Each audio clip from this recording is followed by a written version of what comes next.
صداشو من نمیتونم در بیارم. ایران و ایرانی همه جا نامبروانه. بزرگش هم هستا. وسط خیابون داریم همجوری با دوچرخه میریم. عاشق این چیزا. اینو برمی داشتیم میرفتیم گندیش بزنیم. بعدا کم کباب بخوریم.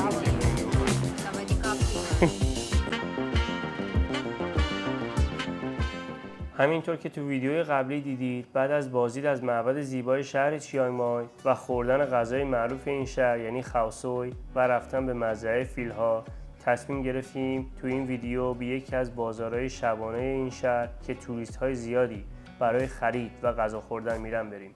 یکی از کارهای باحال دیگه میتونید توی چیانگ مای بکنید اینه که ماشین یا موتورتون رو بزنید پارک کنید، دوچرخه اجاره کنید و برید بچرخید توی این فضا. یه حالت میدون خیلی بزرگه و یه مارکتی هست که ما می‌خوایم این مارکت. اجاره کردن این دوچرخه خیلی راحته و خیلی ارزونه. هر 30 دقیقه 10 بات، یعنی هر 1 ساعت و نیم $1. ارزم به خدمت، یه اپلیکیشن دانلود میکنید انیویل، تو گوشیتون خیلی راحته میزنید. بعد پرداختش هم اینطوریه، میتونید مثلا از اگه کردیت کارت دارید یا مسترکارد یا هر چی دارید میتونید پرداخت کنید، یا نه میتونید مثلا با آدرس کارتتون رو بزنید روش، از حسابتون کم میکنه. ما هم 2 تا اجاره کردیم، میخوایم بریم با این موتور سنگین رو بکن پارک کنیم با دوچرخه بریم. میخوایم بریم بازار، همراه ما باشید.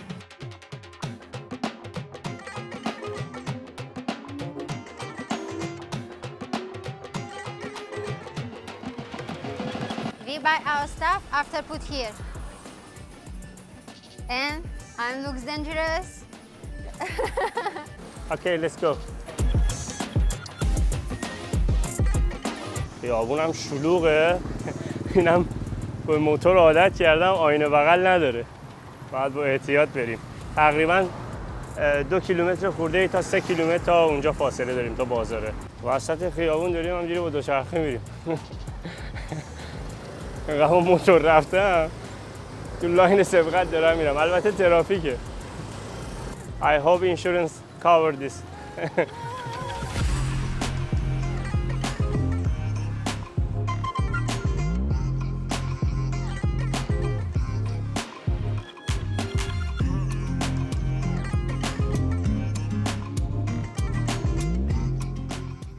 پشت چراغیم بین موتورها.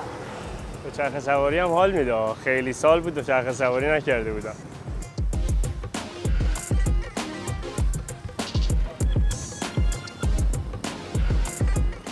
سر پایینی میری حال میده، خودش دیگه میره. بچه که بودم دوچرخه سواری میکردم، بعد یه چرخ میزدم همینطوری میرفتم. دیگه پیر شدیم، الان ساده دارم میرم، نفسم گرفته.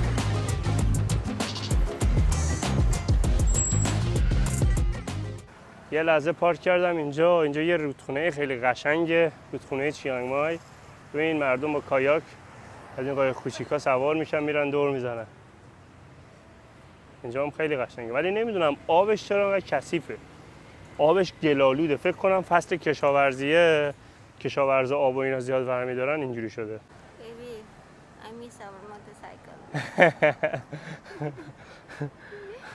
If you want, you have to ride 3 more kilometers, go to motorcycle. Let's go. دوچرخه سواری هم حال میده، مخصوصا تو همچین جایی بری.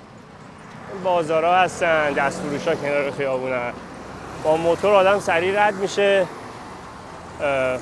متوجه نمیشه، به این موضوع دقت نمیکنه. ولی با دوچرخه‌ای داری زحمت میکشی، رکاب میزنی، بیشتر توجه میکنی. دنبال پارکینگ میگردیم، رسیدیم به این مارکته. بعد پارکینگ پیدا کنی، پارکینگ‌های مخصوص خودش که زمانی که پارک میکنی دیگه از حساب چیزی کم نکنه. خب اینجا پارکینگشه، میای اینجا اون QR کد رو دوباره میزنی، دوچرخه رو پارک میکنی. حالا بعد خواستی برداری دوباره میای اینجا برمی‌داری، ادامه مسیر رو میری، دوباره پول کم میکنه. ولی اگه یه جا گوشه بذاری بری، همینطوری از حسابتون پول کم میکنه. بهتره که پارک همه جا پارکینگاش هست، هر 200 متر دونه هست احتمالاً. از مارینا 10 بات کم کردن، یعنی میشه 30 سنت. از منم هیچی کم نکردن. تقریبا 40 دقیقه هم تو مسیر بودیم. یه ذره حالا یواش یواش اومدیم وایسادیم و 40 دقیقه شد مارینا تقریبا 1 ساعت، چون یه رو از من زودتر اجاره کرد تا وسیله هامو از تو موتور بردارم. 10 دقیقه بعدش اجاره کردیم، خورده بیشتر شد مال مارینا. به خاطر همین 10 بعد از این کم کردن، از منم هیچی کم نکرد اصلا. فکر کنم چون دفعه اول بود اجاره کردیم، 1 ساعت اول و نیم ساعت اول رو احتمالاً حساب نکرد. Why they take from you 0? They have to take from you 1,000 because you're very heavy. But from me they have to take 0. Not fair. Because I speak Thai maybe. Yes.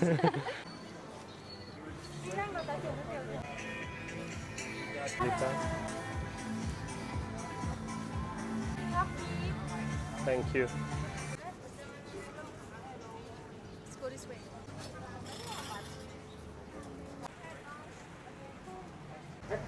Eat, eat, eat. I'm very hungry. This bicycle make me hungry. Eat first. دوچرخه آدم رکاب میزنه راست میگه گشتش بشه. اینم همیشه گشتشه. من فکر میکنم خودم خیلی غذا میخورم. این از من بیشتر میخوره.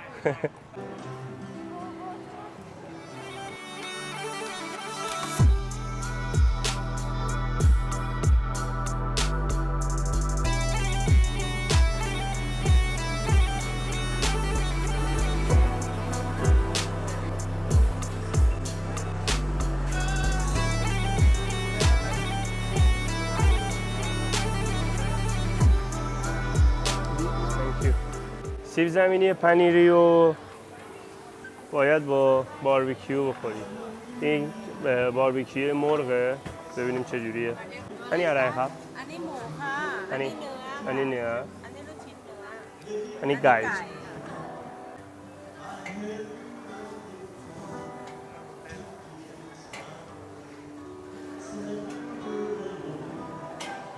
5 นาทีนะคะ ครับผม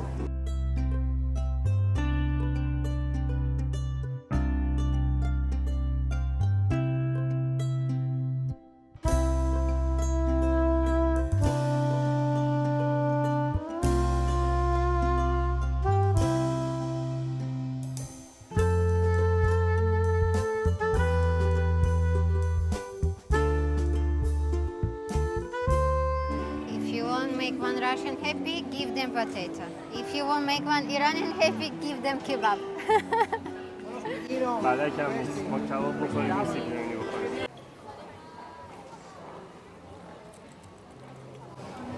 عالیه.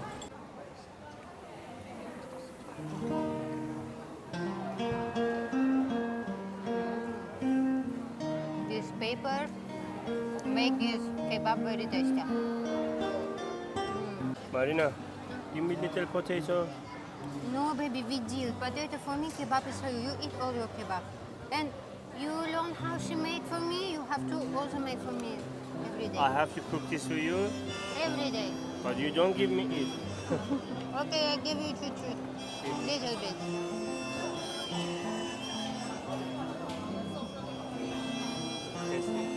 خسیسه یه ذره نمیده ما بخوریم.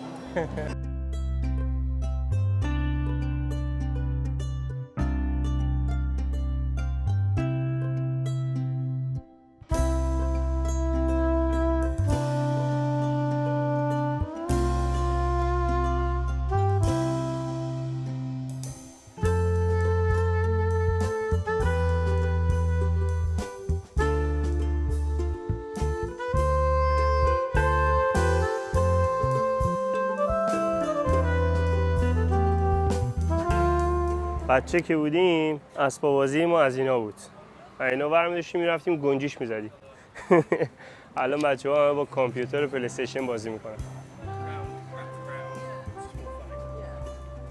اینجا هم صنایع دستیه، یه سری فرش هم هست، نمیدونم چون قبلا دیده بودم فرش، یعنی شنیده بودم فرش ایرانی هم میاد اینجا مثل اینکه میفروشن، ولی تو کدوم مغازه هاست رو نمیدونم. میخوام این یارو بپرسم. I'm from Kashmir. کشمیر. It's handmade, right? This is from Iran. These are all handmade, hand-knotted carpets from Iran. Really? It's very In beautiful. carpets, you have 3 different qualities of the carpet. One is with the silk and cotton, and then we have silk on silk, but it's with 2 different qualities. Because carpet, it depends on the number of knots. But it's more soft. Yeah, yeah, This one, yeah. yeah. And the other one which has 250 knots plus carriage. And here it has 650. And Carpet. also different price, right? Yeah, different price. Different How much is it, this one? Something like this will cost you 35,000 bucks. What about this? This one is 65, 65. 2 times more expensive. almost. This is with the highest number of knots. این خیلی 3 تا از فرش‌های ابریشم ایرانیه که هر کدومش بافتاش یه ذره فرق میکنه و نوع نخش یه ذره اون ابریشمش متفاوته. این یه ذره سفت‌تره، این یه ذره نرم‌تره و این دیگه بهترینشونه. قیمت اینو گفت 35,000 بات، قیمت اون 65,000 بات، یعنی تقریبا $1,000 میشه، $2,000 اون میشه. How much is this one, brother? Something like this. واقعا راه میری خیلی حس متفاوتی حس میکنه زیر پات، زیر پوستت نسبت به یه فرش معمولی. Yes. It will be around $5,000. این تقریبا $5,000 قیمتشه. If you have some order, how long take time to you make it? Well, depends Some on the size, size. yeah, something Size like this or around 2 years to 3 years. really. This is really art. I mean, this, Yeah, I know this, bro. I'm from Iran. You're from Iran? Yeah. Salami Chature. Salam, merci. Kobo. Yeah. Thank you so much for your pleasure, sir. information. My name is Iman Your name is Iman, my name is Ahmed. Ahmad. Nice to see you, brother.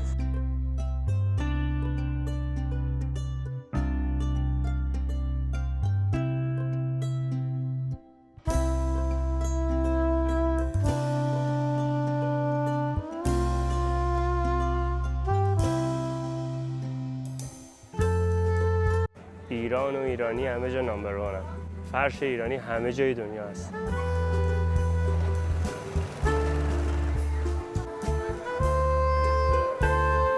از این ادویه فروشی هاست که زعفرون دارن، ولی خب این زعفرون اصل نیست. از این نمیدونم شاخش چیش میشه، اینا اصل نیست. من قبلا خریدم، تو روسیه هم از اینا دارن که زیاد رنگ نمیده مثل زعفرون، یه ذره میریزی هم یه طعم هم یه بوی میده، ولی خب چی میگن، از هیچی بهتره دیگه.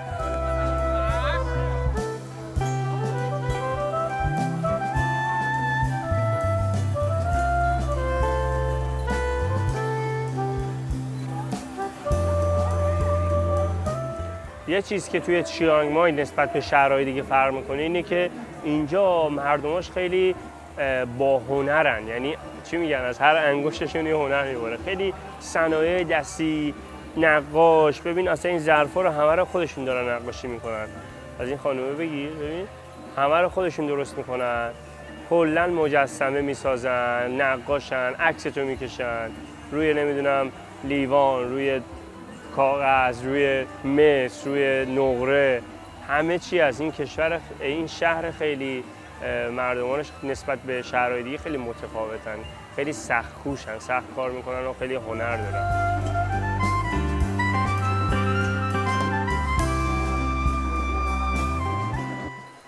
اینجا این خانوم هم داره صابون رو میتراشه به شکل گل در میاره.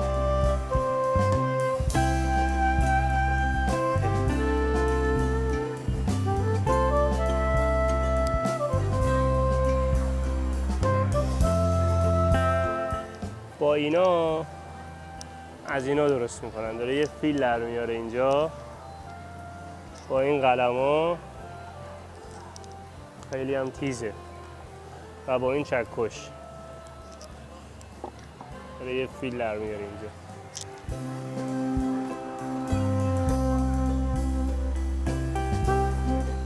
این کاسه هم با پوست نارگیل درست شده، توش رو رنگ میکنن اینطوری میفروشن. How much is it? 120. 120 بر تقریبا $3-4 قیمتشه که هر تریو بخوای توش هستش. فیل چون نماد تایلنده، اکثر جاها حالا به شکل‌های مختلف همونطور که می‌بینید. این ظرفا مثل تو ابدیکا چیزایی که تو اصفهان همچین چیزایی هست، اینا همه رو اینجا خودشون درست میکنن. خیلی با هنرن. با اینا رنگه میزنه این تو، به این شکل اینا رو درست میکنن.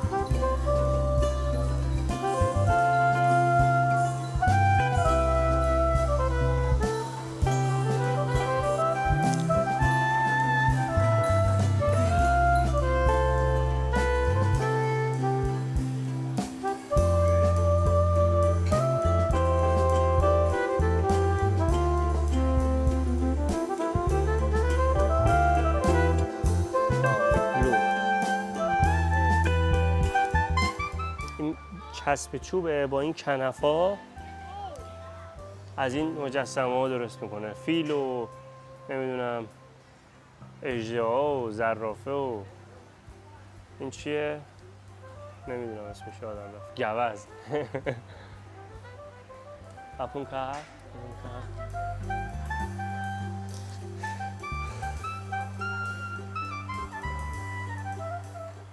This is some shirt for Chiang Mai. They make this special for Chiang Mai.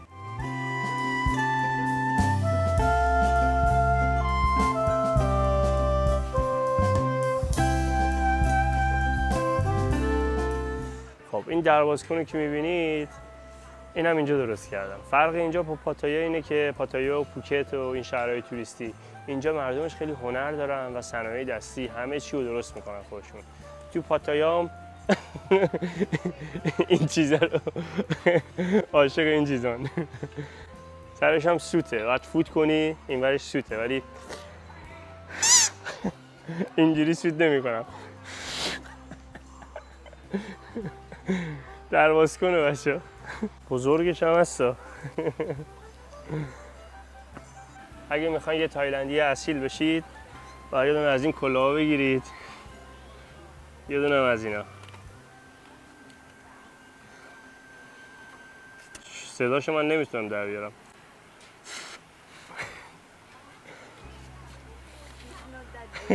Sawadee ka, Prima. How many rice you make today? Sawadika. What you write, sir? This is aluminium. Yes, aluminium, sir. دوستان اینم روی آلومینیوم اینجوری تراش میدن. حالا عکس تو هر چی میتونی عکس بدی، میتونی حالا اگه چیزی دوست داره فیل یا هر حیوانی و اینجوری واسه در میارن. خیلی هم سفت و محکمه. همینجا درستش میکنه به این صورت. برمی داره میزنه اینجا.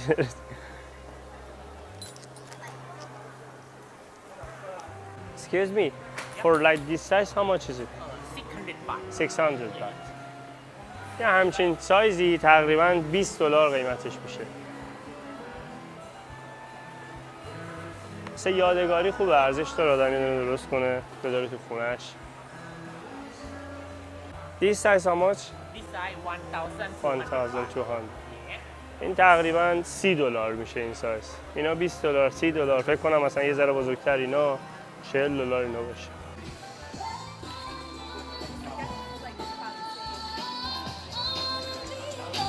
اینم از بازار چیانگ مای. امیدوارم بیاین اینجا لذت ببرید. خیلی بازار بزرگیه، همه چی پیدا میشه. علاوه غذا، هر غذایی بخواید اینجا پیدا میشه. غذاهای تایلندی خوب و میتونید خریداتون رو اینجا انجام بدید. لباس، صنایع دستی، خیلی کشور خوبیه و این شهر اصالت تایلند. اگه میخواین بدونید باید بیاین اینجا. من خیلی سال پیش اومده بودم ولی دیگه تو ذهنم نبود. الان اومدم واقعا رویم عوض شد. خیلی خوشم اومد. پر از معبد این شهر، میتونید بوداهای مختلف رو ببینید و لذت ببرید. همه چی هم خیلی ارزان‌تر از شهرهای دیگه تایلند. منظورم شهرهای توریستی مثل پوکت و پاتایا و بانکوکه. به هر حال امیدوارم خوشتون اومده باشه. لایک کنید، سابسکرایب کنید. تو ویدیوی بعد میبینمتون. خدافظ.